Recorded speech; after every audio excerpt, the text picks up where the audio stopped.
here to talk to. And obviously, that's just to tell everybody this meeting is being recorded. Um, so look, it hasn't just been the longest winter ever. I mean, it's endless. Constantly cleaning cubicles, trying to clean others. It's been, a very long, tough winter. And, I think as women, we tend to take on board how everybody else is feeling, and we don't really give enough thought to ourselves and our own stress levels. So this evening, we're very lucky to have Dr. Paula Carroll with us to just have a chat with us about where we're at and what we can do for ourselves. Paula, we're lucky, is she's 50% of her time on a dairy farm, so she knows the shit that we all put up with. And the other time she's a lecturer in the Technical University of the South. So, Paula, I'll leave it open to you.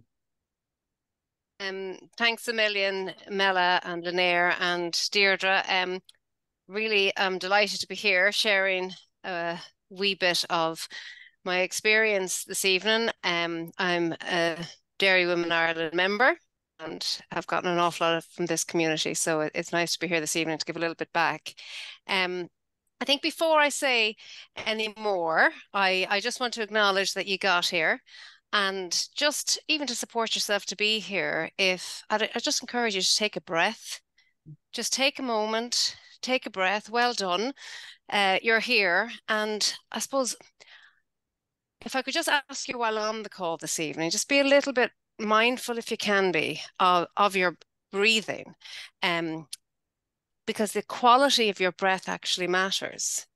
If you can allow yourself to even allow the breath to go a little bit further beyond the upper chest, if you can even allow it to get into your belly, we have these lovely receptors on the lining of our stomach that when they meet the oxygenated breath, it increases our parasympathetic system and we can actually start to relax. So as you sit there this evening, if you can get comfortable in the chair, put your 2 feet on the ground and just be mindful and see if you can allow yourself to allow your breath to get a little bit deeper and you can relax into the evening, because this is all about you.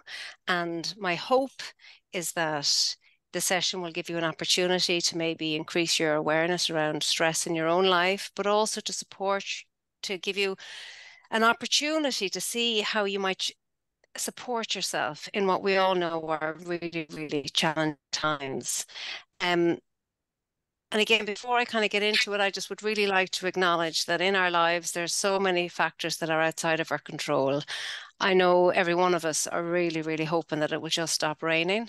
And we do know things will get easier and stressors will start reducing if the sun would come out. But we don't have control over that. So tonight I would just say that all we can do is to focus on what you do have control over in your life, because there is some autonomy there, there is some control, and how we might support you to maybe take a little bit of that back for yourself and move forward. There's going to be a chat function here tonight a couple of times. We're going to possibly ask you to contribute to it. I think the poll at some point in air. But certainly I would be open that if people wanted to use that, we can moderate it between us, hopefully, if somebody does have a question or a comment or just something that they'd like to contribute to the group, so that it's not completely a one-way dialogue here this evening.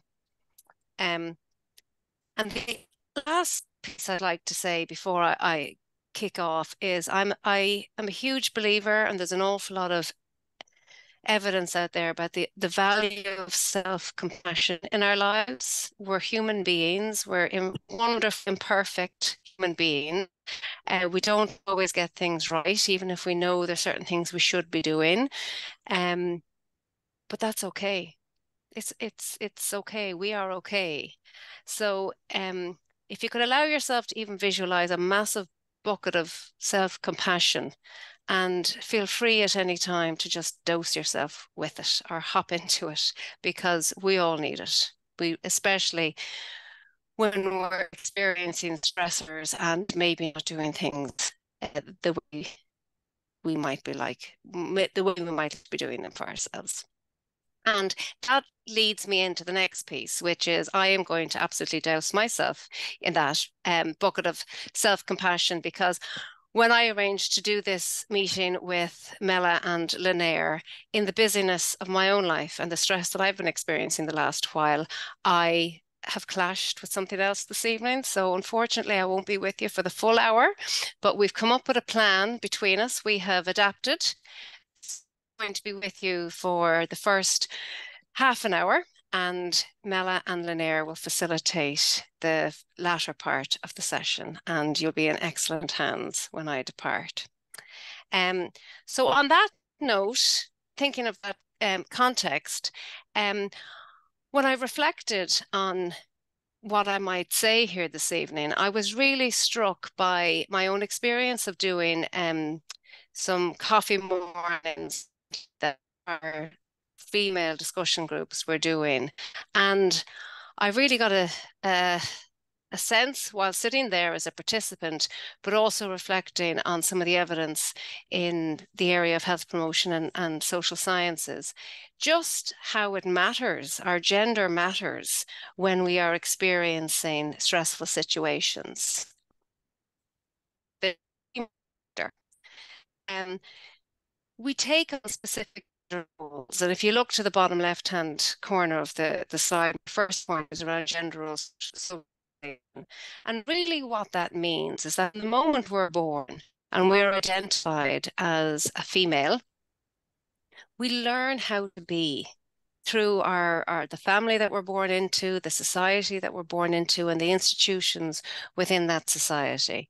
And as girls and as women, you know, we're typically expected to behave in feminine ways, be polite, accommodating.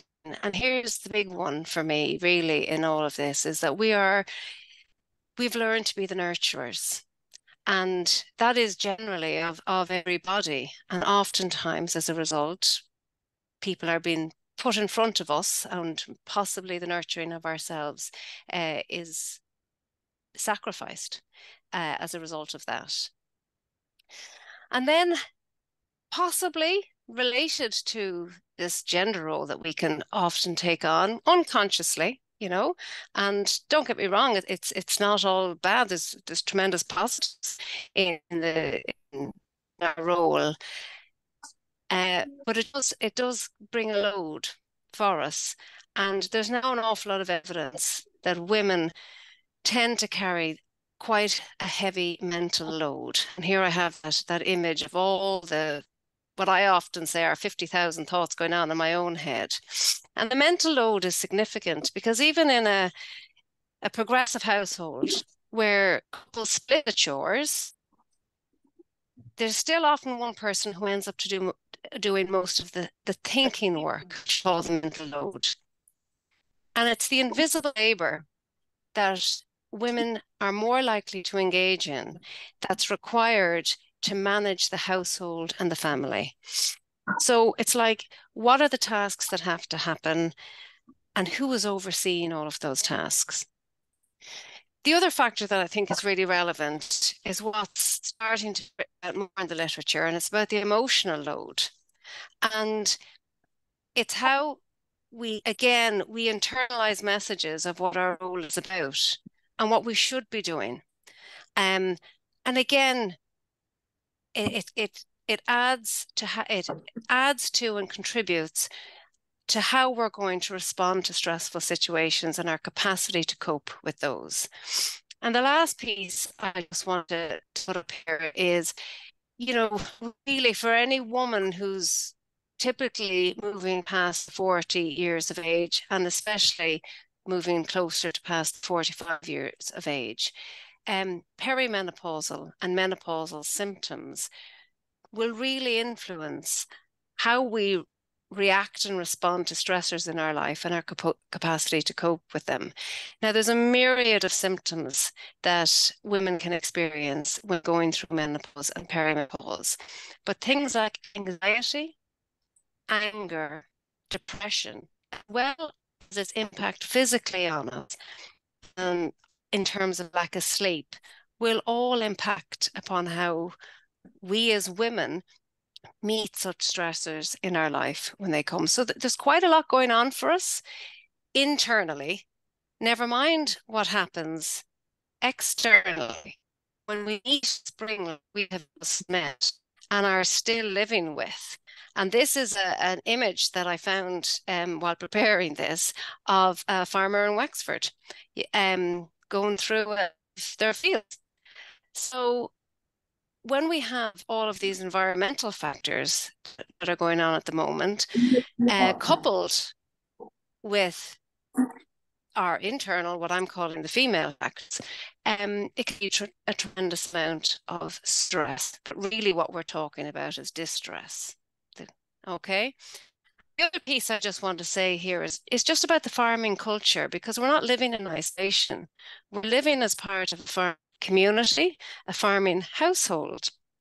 And actually, the men in our lives have also experienced and are living and living with on a daily basis their own gender role socialization.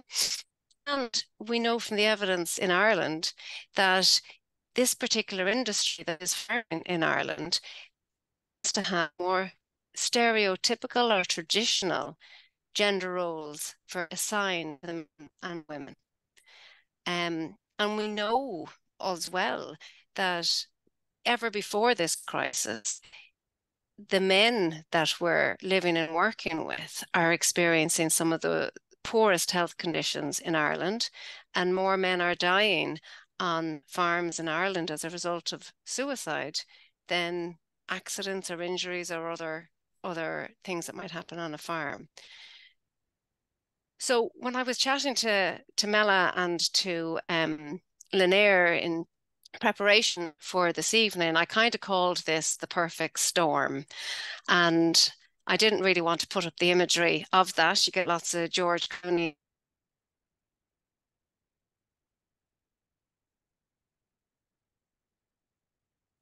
Paula, you have gone on to mute. Paula? Okay, so when did I go on to mute? Can you hear me now? Just then. What, yes, okay. You're good. Only just one sentence ago. Okay, so yeah, there's a lot going on that we are contending with in our environment, in our households, outside in the farm, and also within ourselves that we need to support ourselves with. And as I said, we tend to use on a daily basis the term stress, but what we're really dealing with is distress, right? So, excuse me now, I'm going to try and get this to move on for me. There we go. So left screen is the technical definition of stress. And state of worry or mental tension caused by a difficult situation. However, it is a natural human response, and not all stress is bad, actually. Eustress is a positive form of stress that motivates us to address challenges and threats in our lives. However, when we experience stress for a chronic period of time, such as this endless winter, as Mela described earlier, it becomes really impactful on our health and our lives. So everybody does experience stress to some degree. It's actually how we respond that makes the big difference in our overall well-being. So I'm going to pause for a minute, but I would like you to just hang on to a word, which is respond, because I'm going to come back to that. Just move to the right side of the slide, because this is what stress looks like physically in our bodies. It can manifest in a variety of different ways, and we're all unique. So my stress symptoms might look quite different to yours. But they do, if allowed to manifest, progress to pretty significant health issues. So some that are here are headaches, mood swings, eating more or less than normal, possibly using things like alcohol or drugs to support ourselves, and not being able to concentrate. And these manifest in stress disorders like bowel disorders, rashes, allergies, hyperventilation, down to high blood sugar, which in itself can cause a variety of health issues for us. And actually, research has shown that upward of about 75% of GP visits are related to stress in our lives. We go in presenting with the rash or the dizziness, and that's what we say we have. However, the underlying cause often is a stress. And the bit that I always really want to hammer home to people is our body is remarkably intelligent. It's intelligent beyond what I think I could ever possibly articulate. And really talking about my body, I'm like from the neck down. And if you look at these symptoms to look out for, the amount of evidence that our body will present to us with respect to how we're doing is quite significant. And generally, that left part of our brain, that has the cognitive function, it's going to be the best organ in the body that is aware of your stress levels. And I think in order for us to respond appropriately, we need to be aware.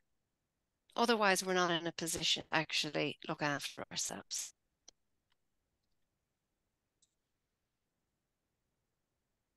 And unfortunately, I think the reality, and this is where I think, again, I would reiterate, get the big bucket of self-compassion, because I think most of us live in the reaction space, not the response place.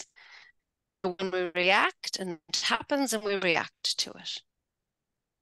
However, if a response is what's required for us to be well, it requires that between the event and the response, there is a pause, a precious pause. It might be a moment, it might be an hour, it might be a week, but it is required in order for us to get a response that will ensure what we do next is supportive to our health. Too often we react without considering what's actually the right response for us. So on that note, if you're up for it, and I can't ask and I can't see, so I'm going to make an assumption, but I am going to invite you to take a pause, just like I did at the beginning when I asked you to sit and to breathe and just notice if your breath was moving beyond your chest. Are you allowing it to come any way further? Has it traveled a bit over the last few minutes that I've been talking to you? Are you allowing yourself to stimulate your parasympathetic relaxation system in your body? And if you're up for it, I'd encourage you, and I'm going to do it myself, sit back in your chair and see if you can put your 2 feet on the ground. And I'm going to invite you to do a brief body scan. About 120 seconds is all I'm looking for here. So if you find that this isn't your gig and it's a bit uncomfortable for you, it'll be over very soon. And if you're up for it, I'd encourage you to see where it takes you. If it's helpful to you to close your eyes, please do that. If not, I'm not going to know, I can't see you. Whatever works best for you. Okay, so in your own time, I just invite you to see if you can allow the chair that you're sitting in to support you. And I mean to fully support you. Can you give yourself over to the chair?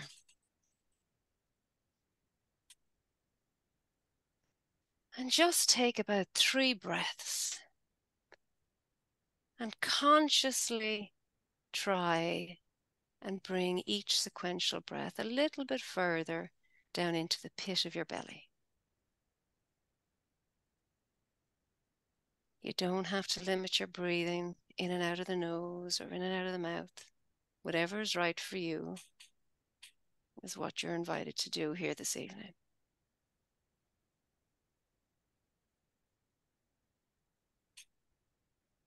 And now in your own time, if you could just bring your awareness to your toes, just the very, very tips of your toes. And just be curious. Just be really curious about how you are. How are your toes doing right now?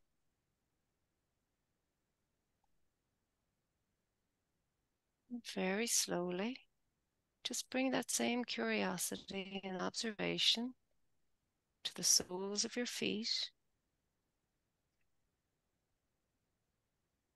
And now just up around your ankles.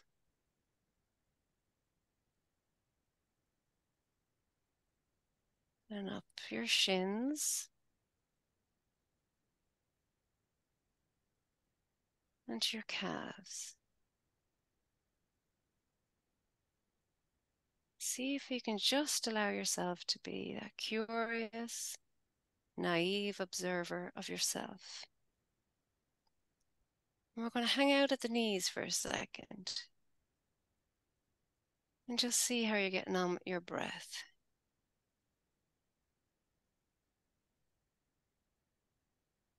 Without judgment, the bucket of compassion is always there. Just be curious. And now, how are you getting on in your thighs, the front of your thighs? Maybe your hands are resting on your lap.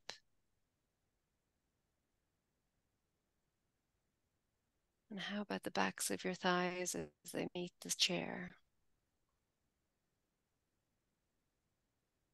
Are you holding any tension? Is there any pulsating?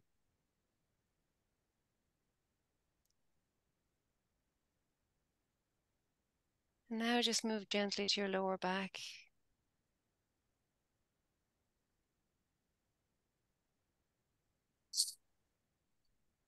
And to your belly. What's happening in the pit of your stomach?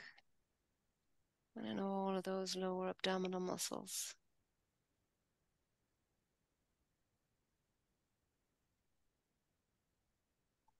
And take another deep breath while we're here.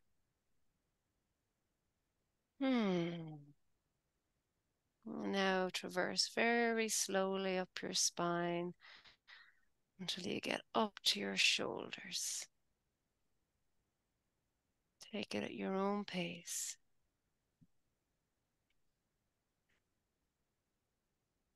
And now just move to the front of your chest.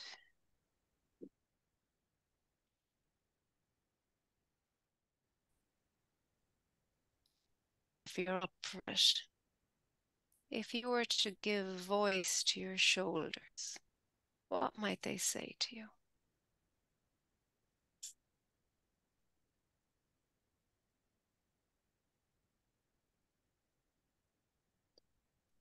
And now just consider your upper right arm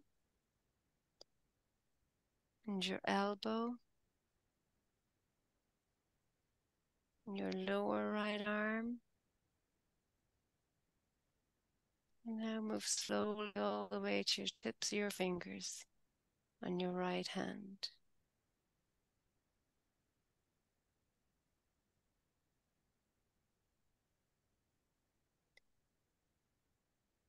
And whenever you're ready, move slowly over to your left side.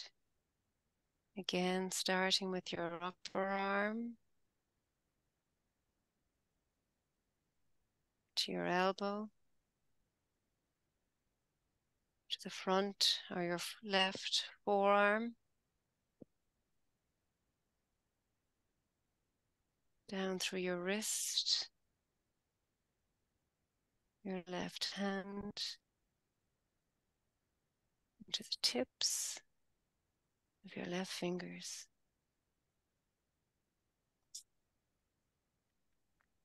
And again, just be curious. Are they light? Are they heavy? Is there a stiffness or a freedom that you're experiencing?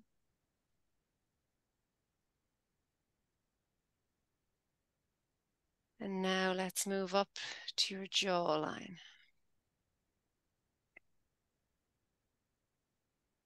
Again, be mindful of your breathing as you move to your ears, your cheeks,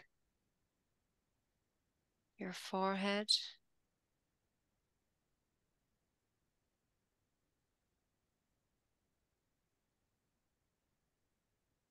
Now move slowly to your scalp, and to the very top of your head.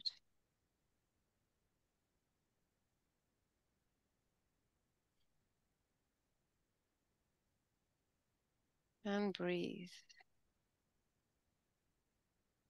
You always have this powerful anchor in you, which is your breath.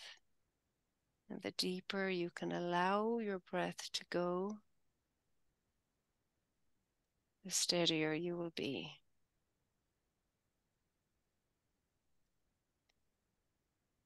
And I just invite you now to take one more breath, please. And in your own time, I invite you back to the webinar.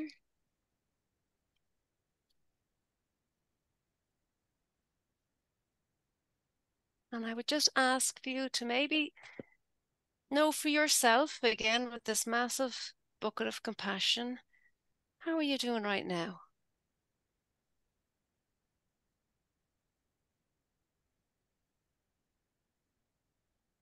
And Linaire, if you're there, is this the moment that you want to do the poll, or will I keep going? We can do the poll if you'd like to. Yes. I'll set that going. I'm just feeling so warm and so relaxed, and I'm wondering if Mela might be asleep there, but it was just such a lovely experience.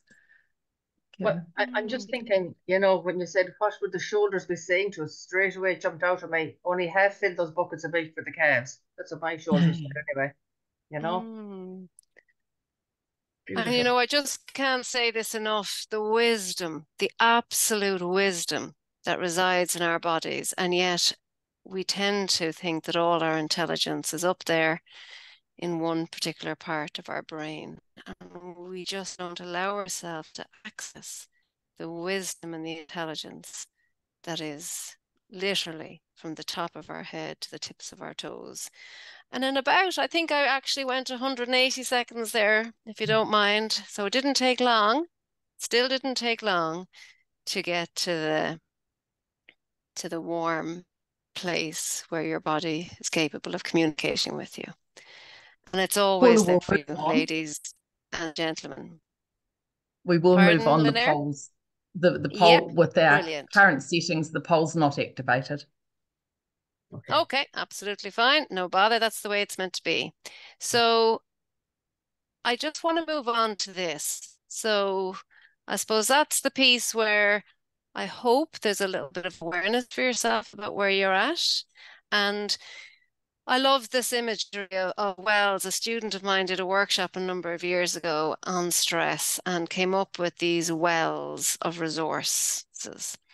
And as you can see, this is kind of the menu of options available to us. And some we might be into, some we mightn't, and that's grand, as long as we all have at least one of them on the screen.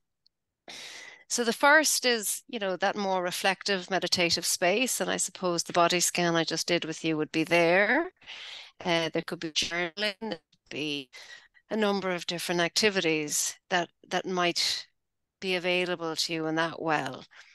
I know that there's a huge amount of evidence around eating really well and about exerting energy through physical activity can be really, really therapeutic in managing stressors and releasing endorphins and just, we call that the feel-good hormone.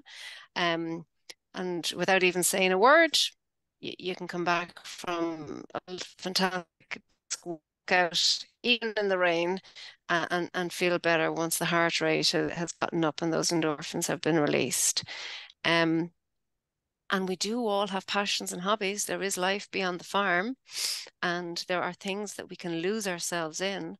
And literally consciously distract ourselves, which is a really important, actually. People think distraction is this desperate thing, but if we are doing it consciously and in awareness, it can be a really, really useful mechanism to just keep some of those stressors, particularly the things that we cannot control, just at bay for a while and give ourselves some space. I also have social connection here, and I'm going to say a little bit more about that, because as human beings, it's absolutely vital for our survival, actually. And that might seem like a really strong statement, but I assure you that it is. And it isn't just important that we connect with anybody, but actually that we connect, particularly when we're feeling stressed, with people who will, I suppose, fill our buckets as opposed to empty them. And then the last piece I have here in terms of a mechanism or a go-to space would be relaxation and rest. And again, this is really akin to resourcing our physicality, our human body, to actually regenerate itself and to replenish our own physical tanks. And again, I'm going to say a little bit more about that in a moment. So here's the piece that social connection. Like, we are absolutely, as human beings, primed for social connection. In fact, without it, we will not survive.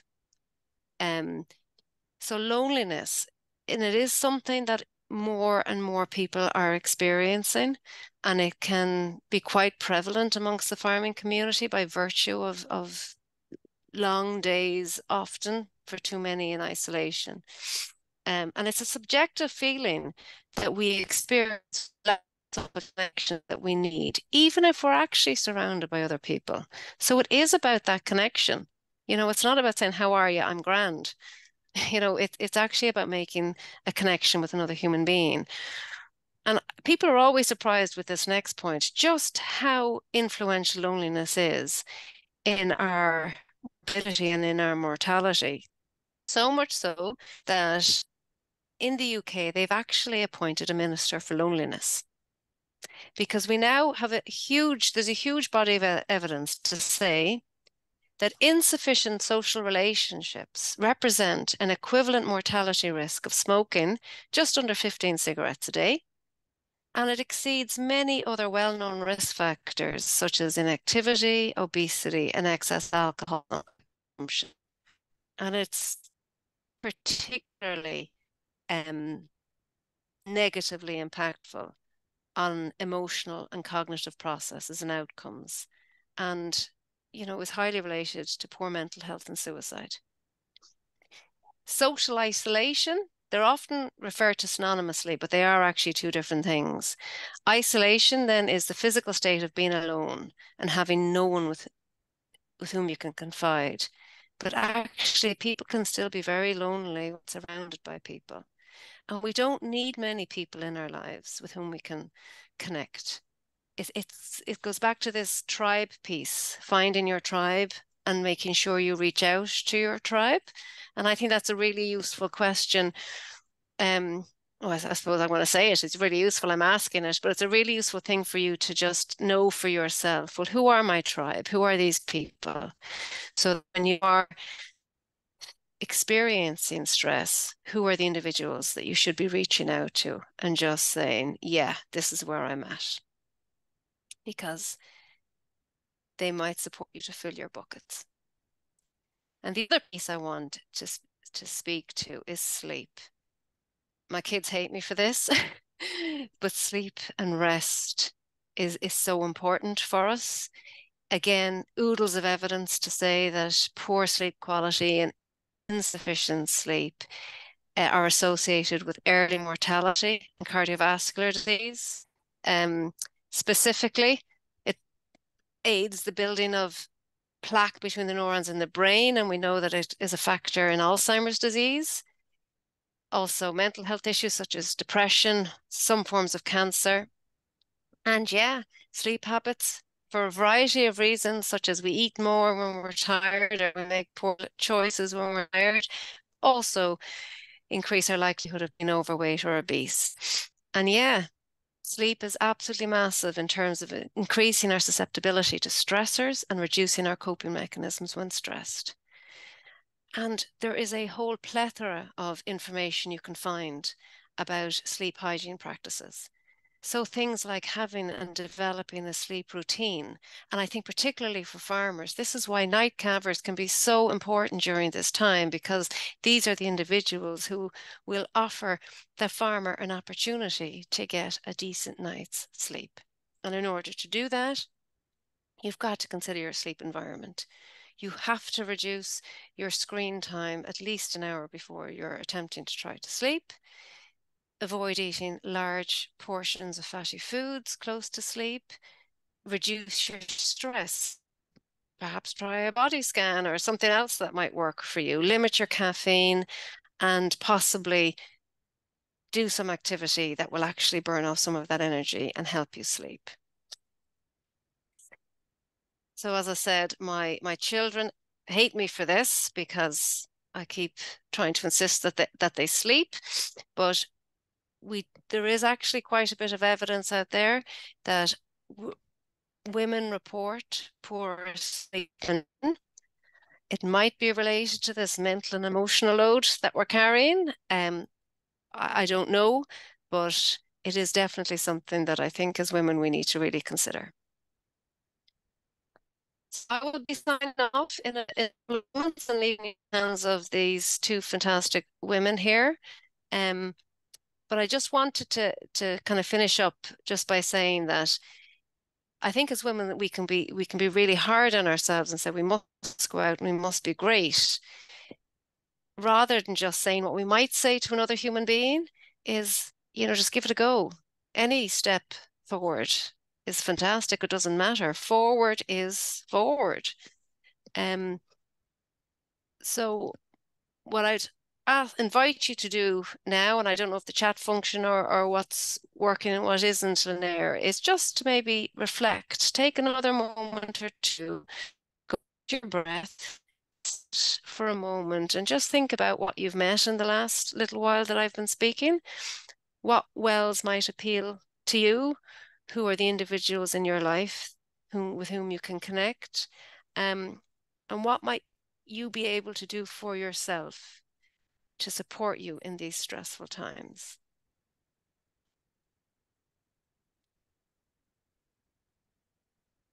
So if it's helpful for you to sit back and again, just focus on your breath for a moment.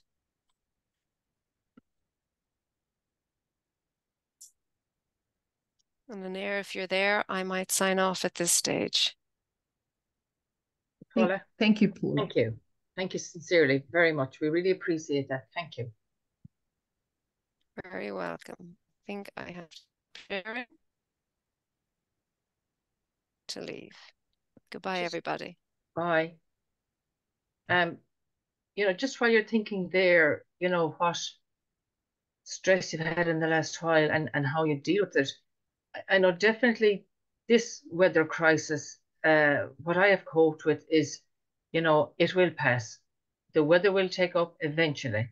And you have to just keep that in your head. It doesn't solve all the problems, but it just keeps the issues at bay in your head a bit.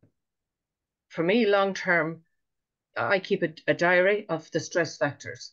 And, over the years, I know what the triggers are. And when it happens now, it doesn't have as big an impact on me as it used to have, because I used to get very stressed out about stuff. But I find that keeping that mood monitor, I call it, or a head watch, is very helpful in the long term. I think,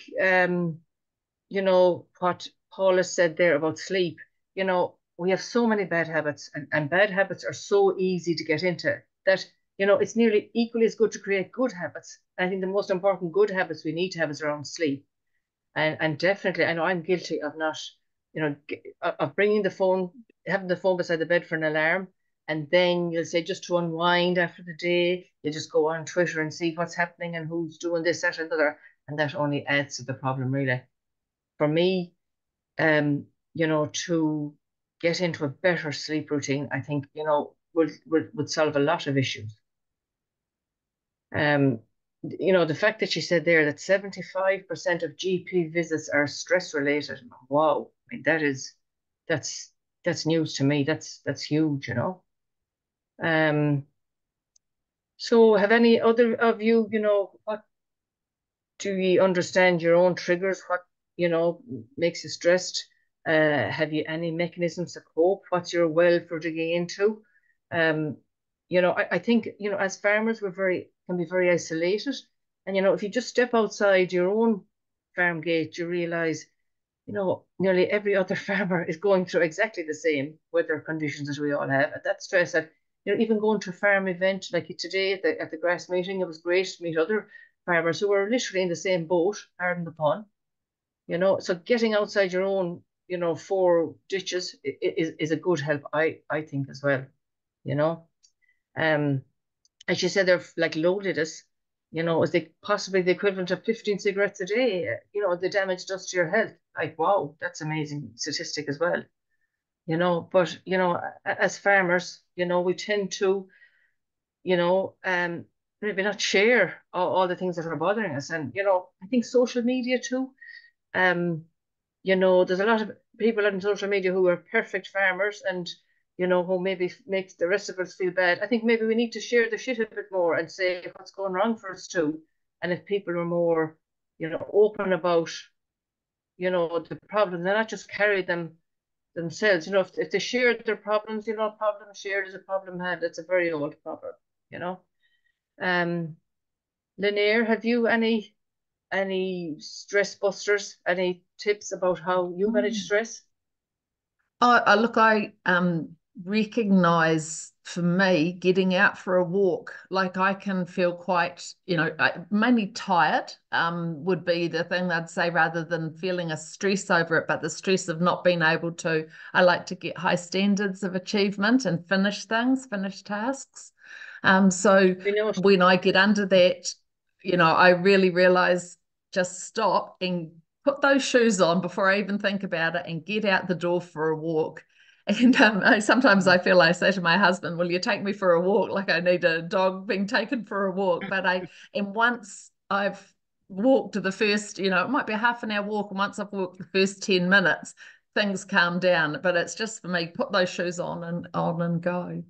Mella, I wonder, would there be anyone on the call that would care just to unmute? We've got a lot of people we know on the call. Would anyone on the call just outline what they do? I'd love if just 2 or 3 people would be so brave to, there's a wee hands up reaction thing you can use, or just unmute. I know I won't be inundated with offers here, but someone else that would share what they do. What pool do you go to? Be brave, or please, we've got the chat function and I believe it's working. So what is your Hello. Sorry. Social connection I find is really, really important. So to meet up with my friends, even if it's just after dropping the children to school, to meet up with my friends, just have a quick chat or, but I find that massive, particularly since we are at the countryside. And it like my friends are a huge part of my life, so I find that one. Yeah, they're a huge supporter. Yeah, they are. And I think sometimes, they've been off on a tangent here, it's so vital important for women to hang on to their girlfriends, once they meet their other half of their partner, whatever, that's great and it's lovely, but women need to work at hanging on to their female friends. It's a vital support, because you bring each other through the good times and the bad times. Thanks, Adele, for that. Anyone else there? I can add, just from my point of view, I thought it was very informative, the session, in terms of, we do a lot of these things, but we don't understand why we do them, and how our body speaks to us is something that's very, I suppose, important for me, because for me, I suffer with like a chronic pain, and I know that when my stress levels are at an extreme level, I get acute pain on that chronic pain, and it's very debilitating. So for me, I'm in, high stress at that point in time. And for me, then I just delegate all tasks, as many as possible. until things settle down. And then I know I'm at a good place again. And I suppose it's a bit unfortunate that it has to come to that level before you kind of understand what's going on with your body. But I suppose no more than those symptoms on the right hand side of that graph, or on the left hand side of, dizziness, or bowel symptoms, all those different things. I suppose that's how other people should be trying to listen to their body. And yeah, I think it's important that when, for me anyway, particularly, it's that emotional burden, I think, is huge for women. Like, you have a million things going on in your head, like the dinner, the kids, the farm, the weather, the everything, and you're trying to organize everything. So that's why I think delegating tasks works very well for me. That if you can just drop the small stuff that doesn't matter and focus on the bigger, more important things. And yeah, so that's what works for me. And then I think having your really strong people around you as well is a very good point, to know who they are, and to maybe avoid the people who, take from your bucket as well, or, can impact on your mental well-being if they offload all their, I suppose, pressures onto you. So yeah, I'm going to leave it at that and let somebody else chime in. Thank you very much, Deirdre.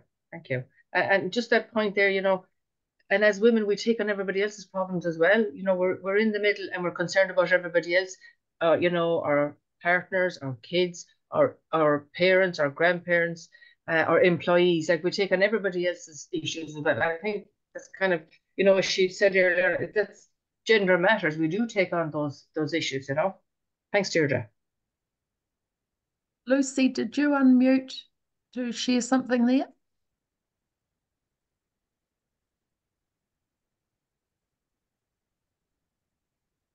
No, perhaps not. Sorry.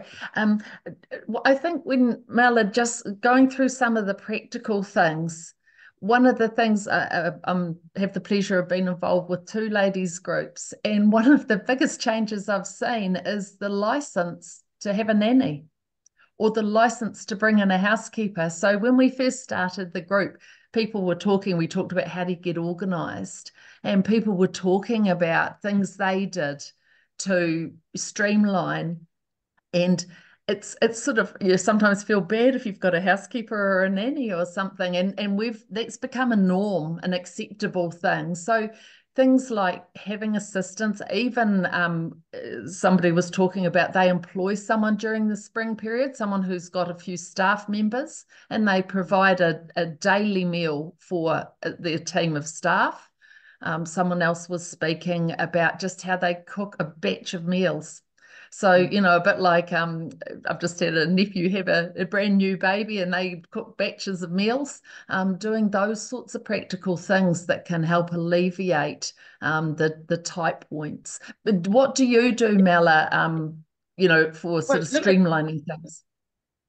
Well, when my mother married, she had to give up her job, right? So, in our era, we're very lucky. We can have our careers and our family lives as well. But it's bloody hard work. Let's be honest about it. And we're all trying to be everything to everybody. And we're not superhuman. We try to be, but we're not. And we need help with this. And there's absolutely, in my book, there's absolutely no shame in getting help in the house if we want to do other things. And I know all the plans and aspirations I had for my dairy farming. My first protocol was, I need a housekeeper. And I'm very lucky the lady I have. She's absolutely fabulous, but I couldn't function without her. It's as simple as that. And I won't make any apology to anybody for that, because I know my strengths lie elsewhere. And I personally don't feel, but I just see, a lot of young mothers now, they've so much on their plate that, they have to be kind to themselves. If you don't look after yourself, you won't be much good to anybody else. And if possible, if your children's allowance was, if you could, ring fence some of that for a cleaner, maybe once a fortnight, once a week. And don't be so foolish as to spend like 2 hours cleaning the house before he or she comes to clean your house, and that person will be there to help you. But, we cannot do it all. It's as simple as that. We cannot be all things to all people. And, there's absolutely, to me, there's no issue getting help. I have my lady for years and she's fabulous. I couldn't function without her. So you need to look at the areas, sit down and ask yourself, where do I need help? Maybe you love housekeeping. I dread it. So it was very easy for me. I had no crime of conscience like anybody else to run my kitchen, best of luck to them. So, but maybe it's you want somebody to help you with the calves, or maybe it's some area, but try and make life a little easier for you, for yourself. And it's easy for me to say that now, obviously, but if you're serious about taking the stress out of your life, do an audit of your life and see, where are the stress points, where do I need to make life a bit easier for myself. But just going back to something that Paula said there as well, about the difference between reacting and responding.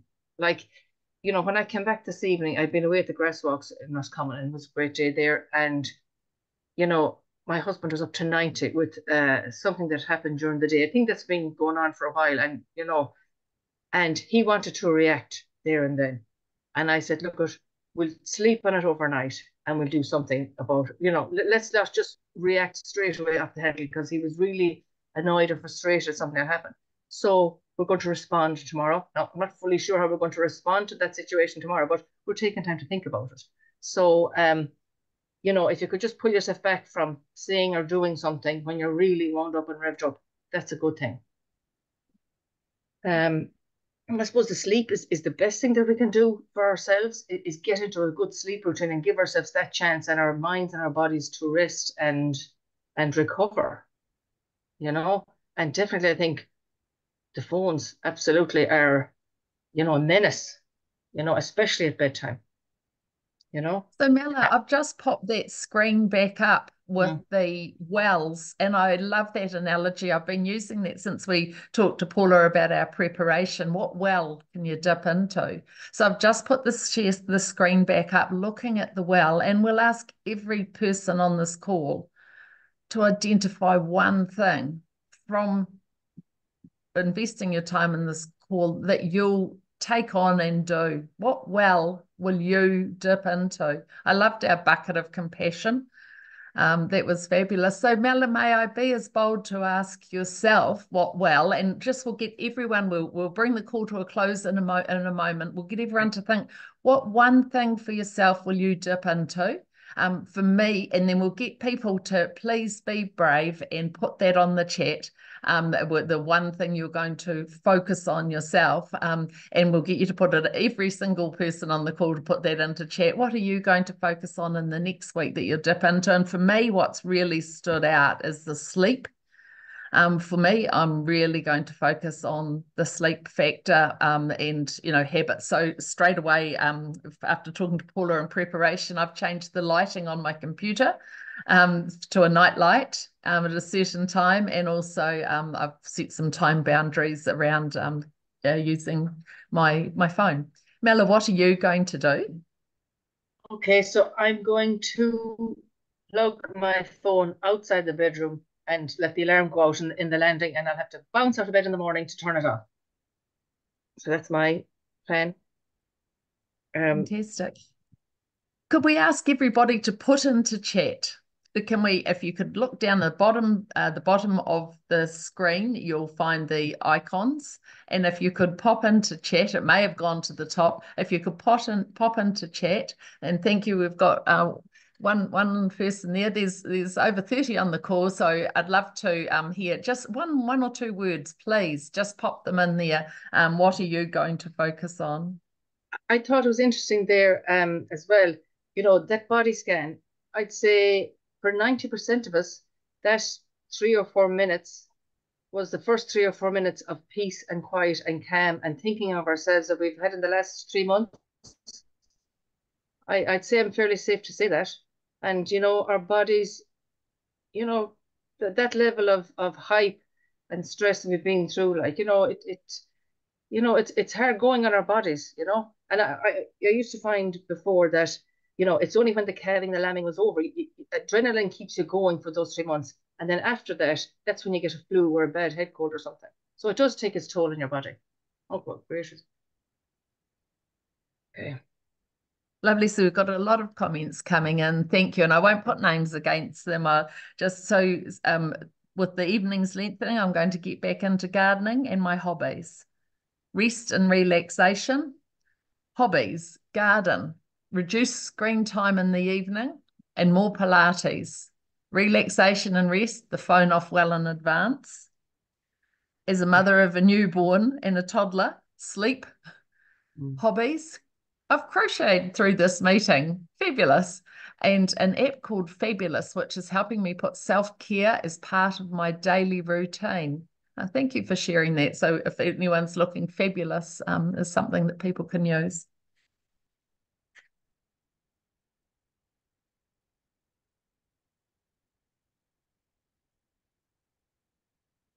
Five to 10 minutes of yoga in the morning.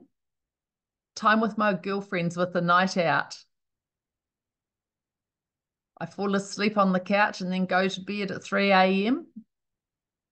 It's that's an easy one to change, isn't it? So perhaps setting an alarm at the time you should head off to bed and getting up and doing that. Stop feeling guilty for taking time off. It's like when you get on a plane, put your own oxygen mask on first. And so from that point of view, getting away from the emotional load, a belly laugh with the girlfriends, really very important.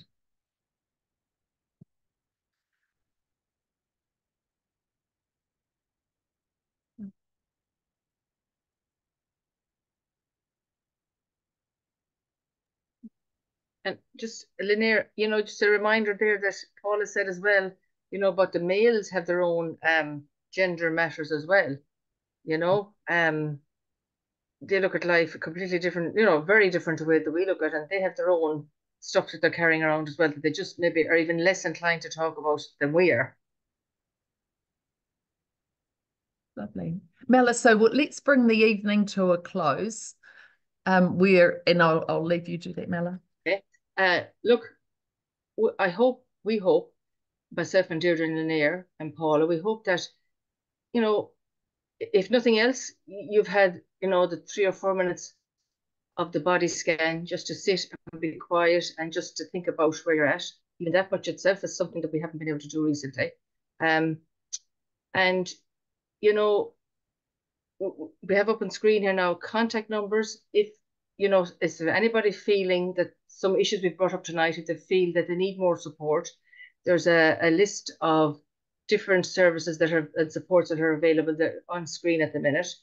And look at, Dairy Women Ireland as an organisation, we want to be there to support, everybody that needs, be it technical, but even more importantly, I think, well-being support and support for each other to, get through all the trials and tribulations that we have.